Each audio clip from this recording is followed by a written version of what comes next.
பூச்சி கடித்தால் ஏற்படும் எந்தவிதமான தடிப்புகள் அல்லது சிவத்தல் ஆகியவற்றிலிருந்து நிவாரணம் பெற வெளிப்புற தோலில் இலுப்பை எண்ணெயை பயன்படுத்தலாம். இலுப்பை எண்ணெய் மொத்த மலமிளக்கியாக இருக்கிறது. எந்த வடிவத்திலும் இரவில் அதை உட்கொள்ளும்போது அது வயிற்றிலிருந்து தண்ணீரை உறிஞ்சி மலக்குடல் வழியாக செரிமான உணவை வெளியேற்ற உதவுகிறது. இது தவிர இலுப்பை விதைகளும் ஒரு மலமிளக்கியாக பயன்படுத்தப்படுகின்றன. ஏனெனில் அவை மல விரைப்பை குறைக்க உதவுகின்றன. இலுப்பை எண்ணெய் அழற்சி எதிர்ப்பு பண்புகளை கொண்டிருக்கிறது.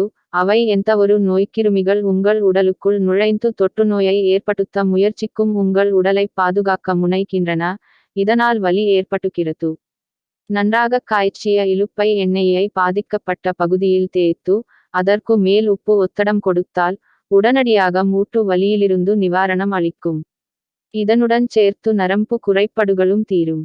தீங்கு விளைவிக்கும் கொசு விரட்டிகளை தேர்ந்தெடுப்பதற்கு பதிலாக கொசுக்கள் ஓடிப்போவதற்கு இது ஒரு சிறந்த வழியாகும். மேலும் இது நமது நுரையீரலுக்கு எந்த பிரச்சினையையும் மற்றும் வேறு எந்த உடல்நல பிரச்சினையையும் ஏற்படுத்தாது. இலுப்பை எண்ணெய் கூந்தலுக்கு சிறந்தது மற்றும் முடி வளர்ச்சியை ஊக்குவிக்கிறது. சிறந்த பலன்களைப் பெற இலுப்பை எண்ணெயில் ஒரு சில துளிகள் கற்பூர எண்ணெயைச் சேர்த்து உங்கள் உச்சந்தலையில் தடவவும். நன்கு ஒத்தடம் கொடுக்கும் போது 1 மணி நேரம் அல்லது 2 மணி நேரம் கழித்து உங்கள் தலைமுடியைச் சரியாக கழுவ வேண்டும். இதனை வாரம் 2 முறை செய்து வந்தால் உங்கள் தலைமுடி நன்றாக வலுப்பெற்று அடர்த்தியாக வளரும்.